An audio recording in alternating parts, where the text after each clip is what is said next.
nos es un placer presentar al doctor Evan Ellins. Él es toda una autoridad mundial del Instituto de Estudios Estratégicos del Colegio de Guerra del Ejército de los Estados Unidos, experto en analizar la relación entre la China y los países, sobre todo los del tercer mundo, como lo son en América Latina la gran mayoría. Doctor Evan Ellins, bienvenido aquí en Colombia a esta emisora regional en Ibagué. Buenos días. Buenos días, es un gusto para mí estar con ustedes en este programa. ¿Cómo es posible que con la pandemia del COVID-19 la China no desmejore su posición dominante sobre Latinoamérica, sino por el contrario, que la puede aumentar?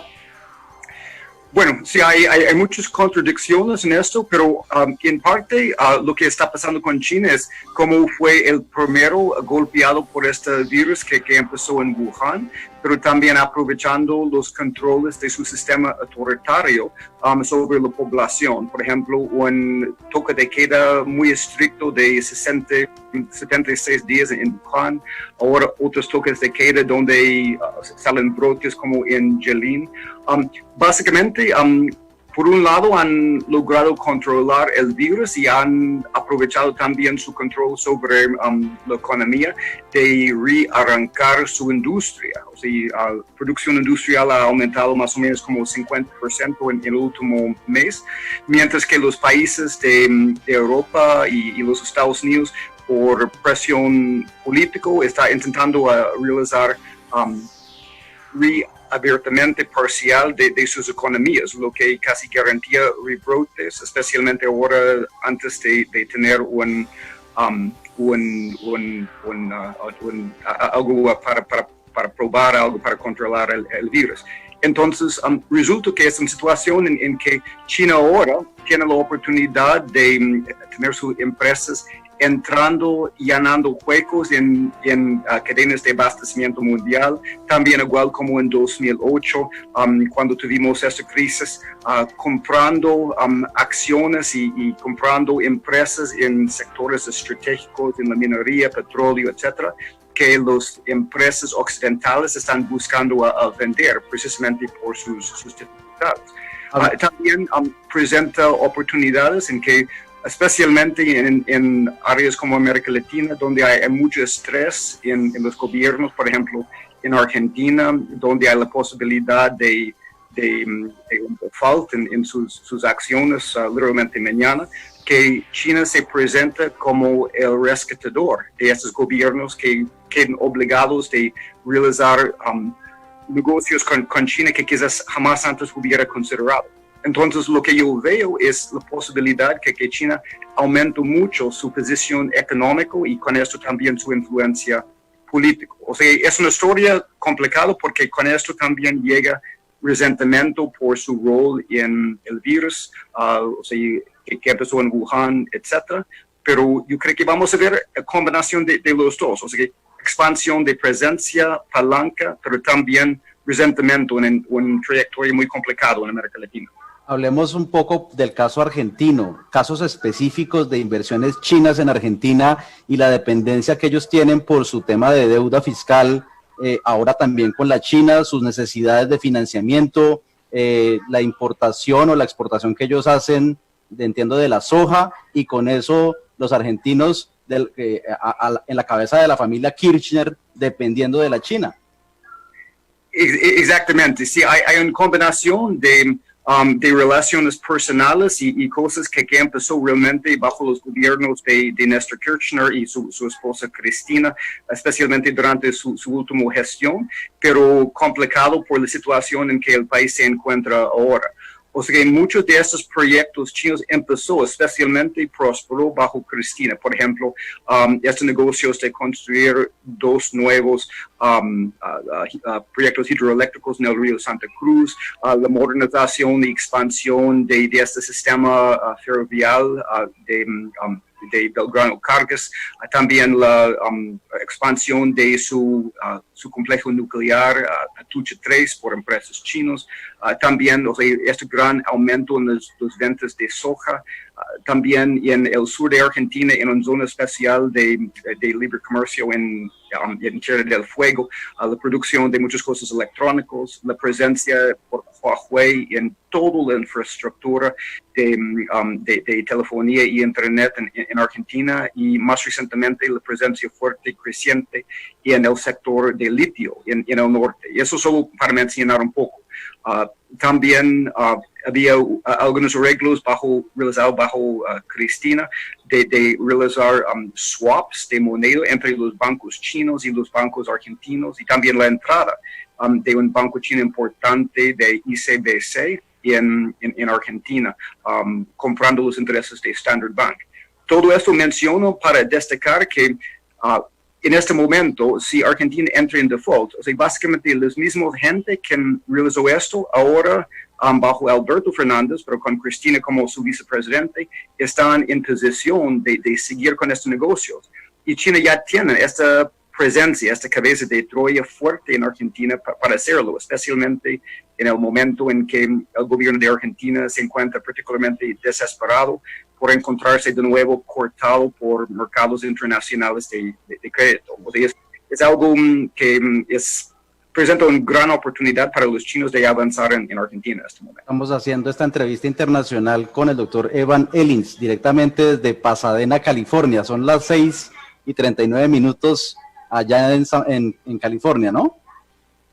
Sí. Qué pena ponerlo a madrugar tanto, doctor Elins.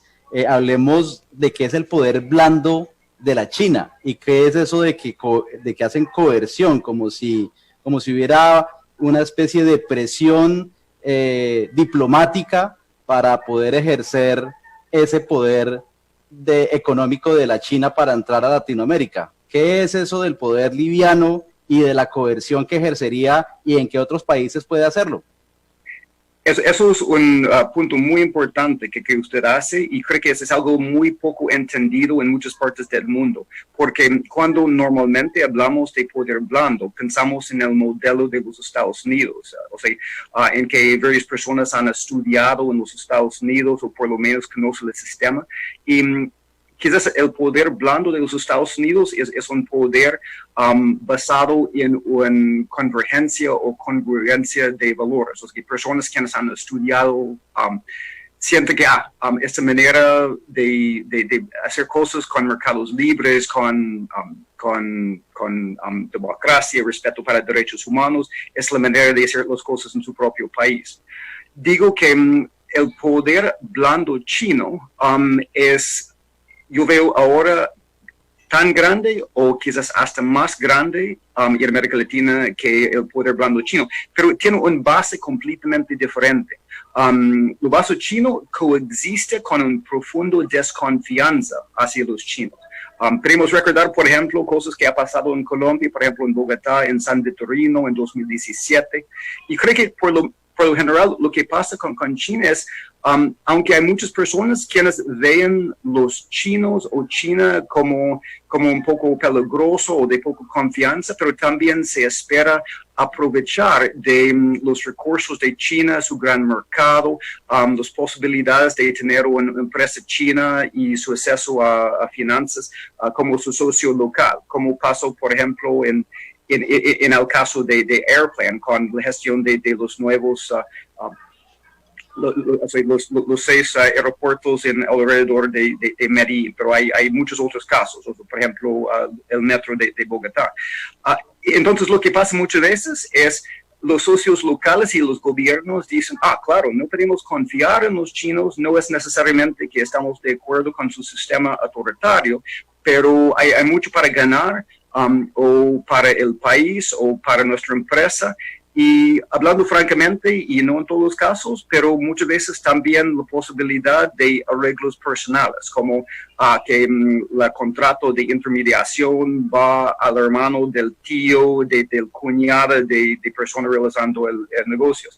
Entonces, en cierta forma, siempre digo que cuando los chinos entran el país, no es como paracaidistas, sino es como una forma de guerra civil. O sea, que quizás la mitad de los empresarios temen el gran poder e influencia de los chinos, porque esto va a romper este entorno muy cómodo de negocios que tienen, pero la otra mitad suenan de enriquecerse con socios chinos. Y así es la lucha.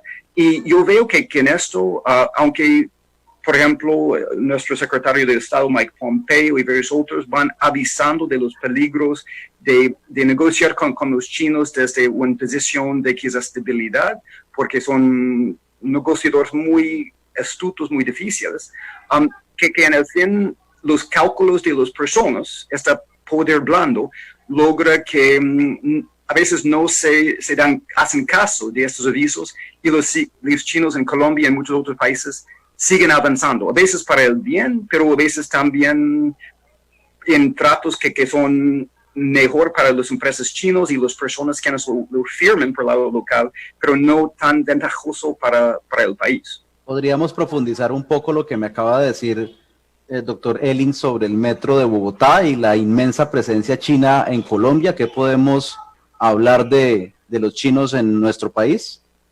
Absolutamente, sí. O sea, realmente China es, o sea, cada país, cada caso es un poco diferente, pero hay ciertos temas que son comunes.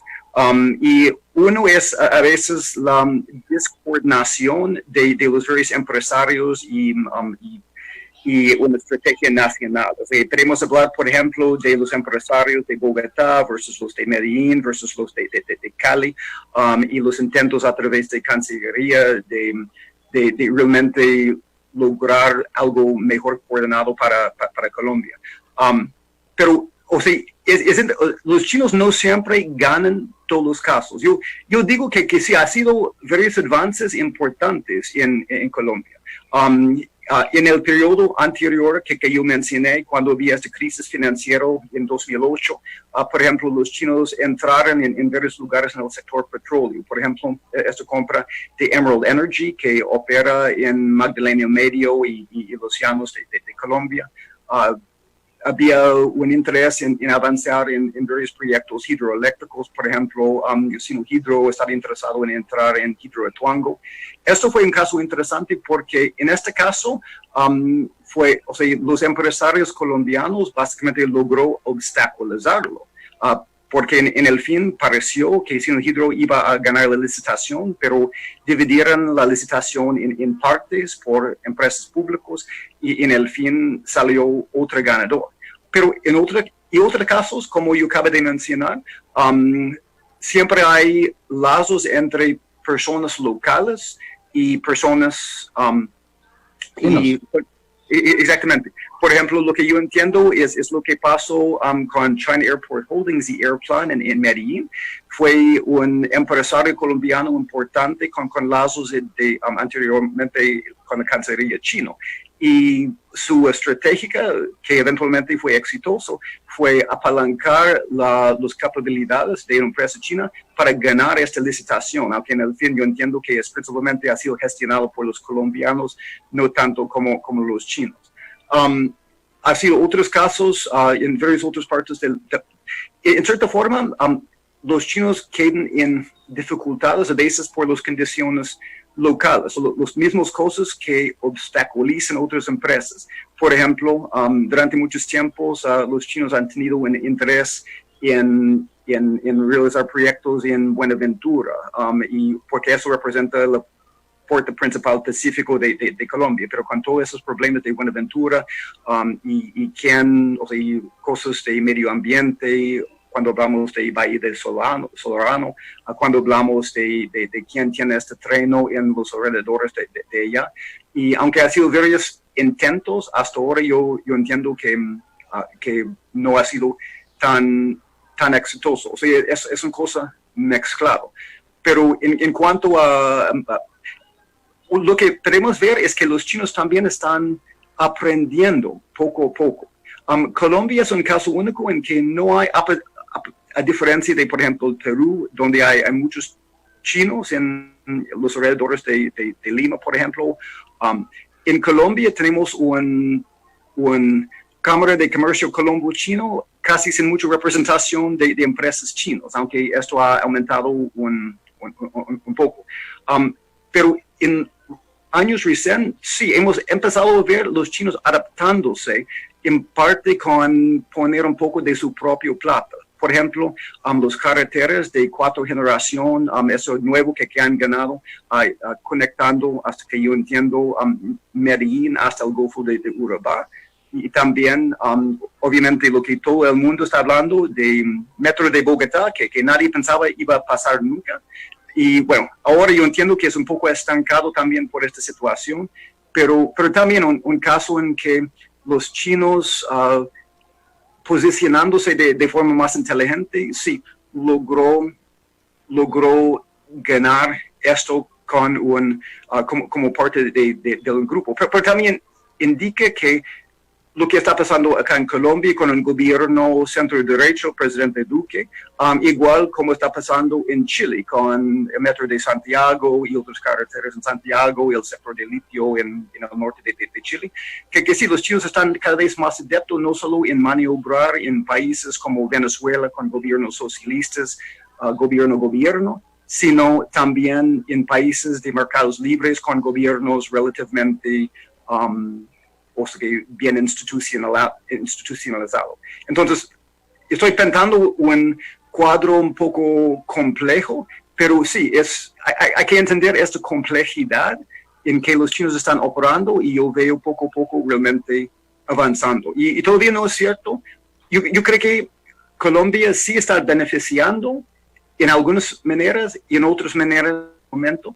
Y porque podemos hablar de varios proyectos en que empresarios locales sí están sacando provecho y haciendo cosas bien. Por ejemplo, yo creo que es Grupo Córdoba, si recuerdo bien, con sus motos AKT que importados de China. Yo creo que también Chery acá y Foton también ha logrado avances importantes, pero trabajando con empresas locales, como sociedades. Y obviamente la historia de Huawei, quizás Huawei en Colombia, que tiene una gran presencia en Bogotá y otros lugares. Y yo creo que el éxito de Huawei, aparte de su tecnología y la palanca del gobierno chino, es que Huawei también ha logrado esta integración entre los requisitos del operador local con gente de servicio al cliente local y gente pero también reconciliándose con las exigencias de la gerencia general en China. Entonces, es una historia complicada, pero sí, China ha avanzado bastante en Colombia y creo que en estos años más que nunca siga haciéndolo. Doctor Evan Elins, aquí en esta ciudad, en Ibagué, Colombia, hasta diciembre 31 hubo un alcalde de izquierda de nuestra ciudad llamado Guillermo Jaramillo. El señor Jaramillo quiso vendernos la idea de que había que hacer en la meseta de Ibagué un proyecto que se llamaba Agrópolis, que era entregar muchas hectáreas de tierra supuestamente para diversificar los cultivos del arroz y hacer hortalizas y otros productos, pero nunca se pudo desarrollar el tema y se especuló en su momento de que muchas de esas tierras iban a ser para que los chinos tuvieran seguridad alimentaria. Ese proyecto fue fallido. ¿Ese es el modus operandi de la izquierda de la China con la izquierda de, por ejemplo, Colombia? Sí, o sea, pero lamentablemente no solo es la izquierda, sino es, o sea, oportunistas de la izquierda, tanto como los de derecho. Yo creo que con la izquierda hay una dimensión de identificación ideológico como palanca, pero también yo he visto estos mismos trampas, estos mismos, no quiero decir estafas, pero por otro lado. Y estas cosas pasan por toda América Latina. Yo recuerdo, por ejemplo, en Surinam había un proyecto de aceite de palma propuesto por el gobierno y este mismo cosa. A veces estos proyectos pequeños, y digo pequeño porque, o sea, en eso no estamos hablando quizás de una gran empresa estatal chino, sino quizás un empresario local, este señor quizás tiene contacto con un grupo de una provincia o un grupo familiar local en China que dice, vamos a poner dinero, vamos a establecernos en su área, vamos a importar desde su área. Entonces, el empresario local con su palanca política dice, entonces... Otro ejemplo. Sí. Otro ejemplo, doctor Evan. es que estoy emocionado. Otro ejemplo, LG, por ejemplo, este señor que era alcalde de Ibagué, no, que vamos a hacer un parque fotovoltaico y entonces no tengamos en cuenta, por ejemplo, a las empresas colombianas que generan energía o que la comercializan, sino traigamos a LG, traigamos a otras empresas del Oriente, y también estos proyectos solares que son muy interesantes, por supuesto, en el mundo, también son otra manera de entrar. No, exactamente. Y honestamente, como no conozco específicamente estos proyectos, no quiero decir automáticamente que si es capital chino es automáticamente mal, pero esta cosa, como usted dice, está ocurriendo en toda América Latina. O sea, yo he visto un montón de proyectos eólicos, proyectos fotovoltaicos, a veces son o sea, con socios, por ejemplo, españoles como Iberdrola, a veces son solo probablemente con socios locales con conexión en China. Y cuando es en este sector de electricidad o por lo menos o sea, energía limpia, esta cosa es como hay un productor por ejemplo, molinos de viento en China o quizás componente de los generadores, a veces con precios bajos porque esa tecnología es una versión más barato con tecnología robada de los europeos.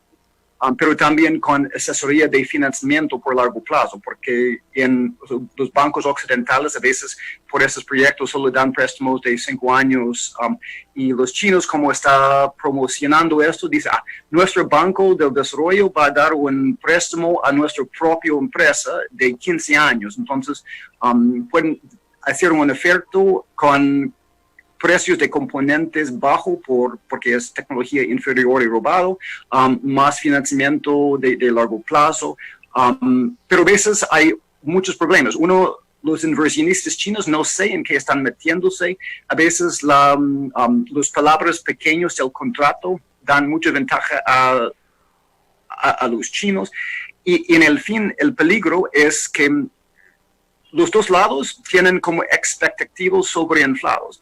O sea que el socio local suena enriquecerse porque él tiene acceso local al sistema político, conoce al alcalde, conoce, pero no sabe, pero no tiene la experiencia y en el fin entra en algo en que los chinos tienen la ventaja o por lo menos cuando no cumple con el contrato, el problema es por el socio local y la comunidad local. Doctor Evan Elins, y por ejemplo el caso de Huawei, cualquier colombiano que está escuchando hasta ahora esta importante entrevista diría, pero ¿qué tiene de malo que nosotros tengamos tecnología china, como por ejemplo esta de Huawei? Bueno, sí, yo creo que hay ciertos sectores, bueno, cuando hablo de tecnología chino y realizar negocios con los chinos por lo general, y estoy hablando de una cosa en cuanto al desarrollo del país, el problema con los contratos, calidad de productos, quién beneficia, si estas cosas son sostenibles para el país. Pero ciertos sectores como lo de 5G o componentes de telecomunicación, es otro tipo de riesgo. Le explico. China en 2017 pasó una ley de seguridad nacional particularmente fuerte bajo este régimen de Xi Jinping. Y esto obliga a todas sus empresas, incluso Huawei y ZTE y otras, de compartir lo que tiene en sus datos, cualquier cosa, si China les obliga. La dificultad o sea, por ejemplo, en Huawei, ellos tienen sus teléfonos, sus otros componentes, su estructura en la red en todos los lugares. Entonces, hay miles de maneras en que no solo tener un, digamos, backdoor para sacar datos, pero a veces solo los mismos datos están enviado desde los teléfonos a lugares fuera del país, servidores, por ejemplo. Hay miles de maneras en que se puede captar, interceptar esto. Y hay que confiar en Huawei, que hay, por ejemplo, si es una conversación que el viceministro, no digo nadie específico, el viceministro tiene con su novia, o si es algo en que habla de cuáles, o sea, los precios, la oferta de los competidores en una licitación competitiva, o como sea, no necesariamente solo secretos militares, Pero el problema es que cuando el teléfono del viceministro, cuando las redes que transfieren datos, cuando los computadores del gobierno son lo de Lenovo, cuando todo tiene, o sea, cuando todos los datos están con devices y vehículos de transmisión chino, y cuando el ley de seguridad nacional chino obliga que estas empresas compartan estos datos con el gobierno chino si lo pida. Entonces, eso no es para decir que ahora en este momento los datos están pasando a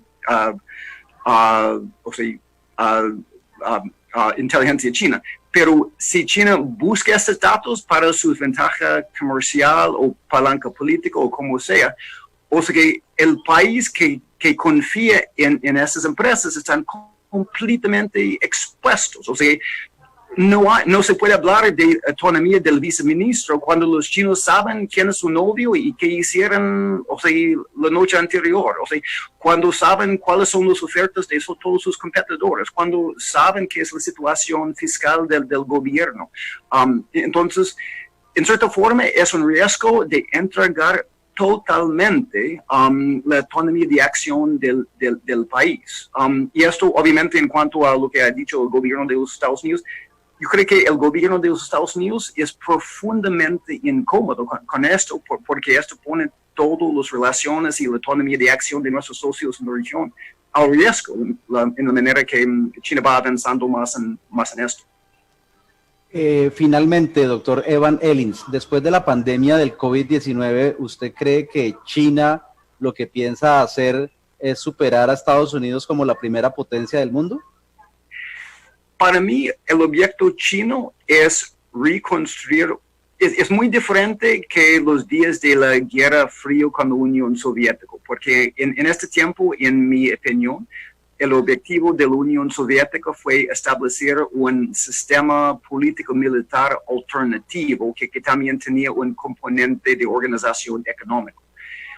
Lo que quieren los chinos más que nada es la misma cosa que han querido durante los últimos 3,000 años, lo que es organizar un sistema mundial en que a través de comercio y patrones de negocios, que las riquezas del mundo fluyen a ellos por el beneficio de sus empresas y su gente y sus compañías.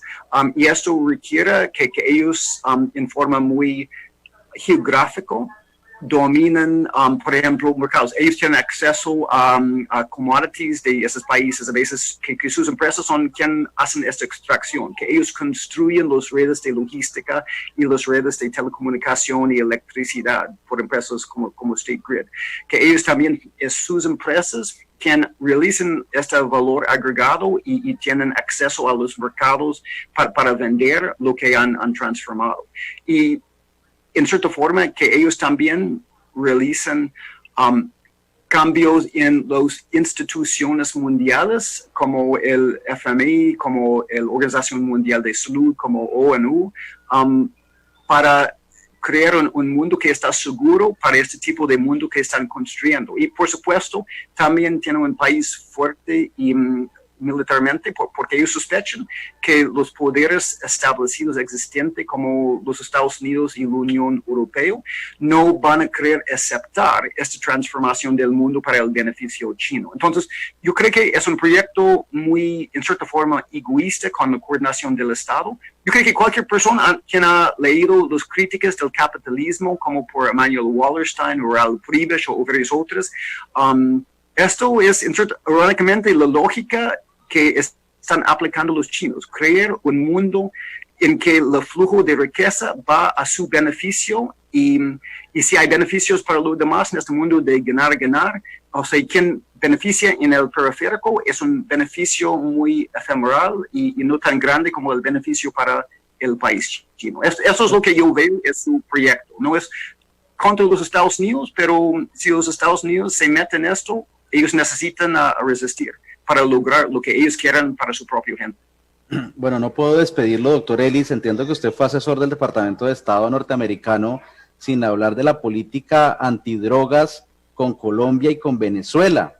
¿Se va a ceñir la relación de nuestro país exclusivamente al tema de la lucha contra el narcotráfico? ¿Va a cambiar de alguna manera eso? ¿Y qué va a pasar con Nicolás Maduro a propósito de las elecciones en los Estados Unidos? ¿Qué pasa si pierde la derecha las elecciones? ¿Qué va a pasar con la caída de este dictador vecino nuestro, el señor Maduro y sus compinches?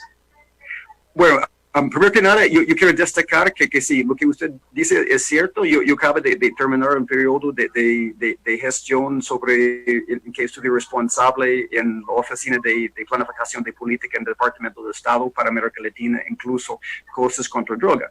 Pero lo que estoy diciendo ahora es completamente mi opinión académica y en ninguna manera representa la policy de los Estados Unidos necesariamente. Al haber dicho esto, yo sí, Colombia siempre queda muy cerca de mi corazón y estoy profundamente preocupado por Colombia y su interacción con Venezuela. Como ustedes saben muy bien, Colombia tiene tantos estreses antes del coronavirus con el cumplimiento de los acuerdos de paz de 2016 y toda la jurisdicción especial de paz, etc. El regreso de ciertas partes del FARC al campo de guerra, lo que está pasando con el ELN, con los anteriormente se llama los urabeños, los rastrojos, los carapos. O sea, hay tantas dificultades que enfrentó el país y ahora con la llegada de no solo los casi 2,000 venezolanos en territorio colombiano llegando por Cúcuta, poniendo grandes estreses en el sistema de salud, educación, sector informal, creando oportunidades para reclutamiento por grupos selectivos, pero también ahora todos los venezolanos que están pasando por Colombia, que había ido a Ecuador, a Perú, y ahora que estos países están cerrando sus fronteras y se acaba el trabajo por causa de COVID, todos están regresando, pasando una vez más por Colombia, acumulando en la frontera con Venezuela y quizás también pasando estos casos de COVID. O sea, la posibilidad yo creo que los colombianos han sido tan generosos y tan buena gente con sus hermanos venezolanos. Es un modelo impresionante por cualquier interacción étnica en el mundo. Sin embargo, es un gran estrés, especialmente ahora. Hasta ahora Venezuela ha sido relativamente aislado desde este virus. Ahora especialmente con este toque de queda casi absoluto en que Maduro ha aprovechado el crisis para también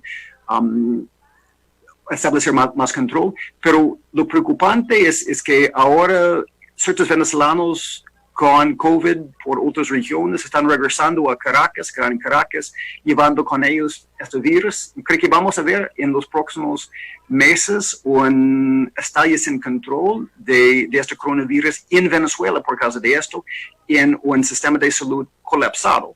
Y también como todo Venezuela van colapsando en este momento, también esos mismos infectados van a salir de nuevo a otros países, Colombia siendo lo más obvio, presentando otra ola de dificultad. Y en cuanto a Venezuela por lo general, yo francamente, yo veo una situación en que Maduro, Díaz Cabello, toda su gente, todos saben que hay archivos grandes sobre sus actividades criminales en nuestro Departamento de Justicia. Entonces, nadie puede arriesgar a entregar el gobierno a Juan Guaidó, lamentablemente. Y si hay personas que realmente querían vender sus socios para escapar personalmente, el problema es que hay los espías de inteligencia cubano y también contrainteligencia venezolano. Todos están mirando uno a otro. Entonces, todos están completamente estancados, lamentablemente, mientras que el país se quema. Y lo que nadie habla también, aunque yo creo que se conoce muy bien en los llanos orientales de Colombia, es que mientras que todo se enfoca en Caracas, en el interior del país hay un desastre de minería ilegal y o sea, es como un montón de pequeñas agrupaciones de operaciones criminales, o sea, arreglos entre el ELN y los ex-FARC y la Guardia Nacional venezolano y los sindicatos, todos operando. Es como un gran entorno criminal que ellos tienen interés en fingir que Maduro está en control en Caracas, pero lo que más beneficia es que nadie está en control en Caracas y esto permite que ellos sigan sus operaciones criminales. Y cada vez la situación va empeorando en Venezuela y en Caracas, va aumentando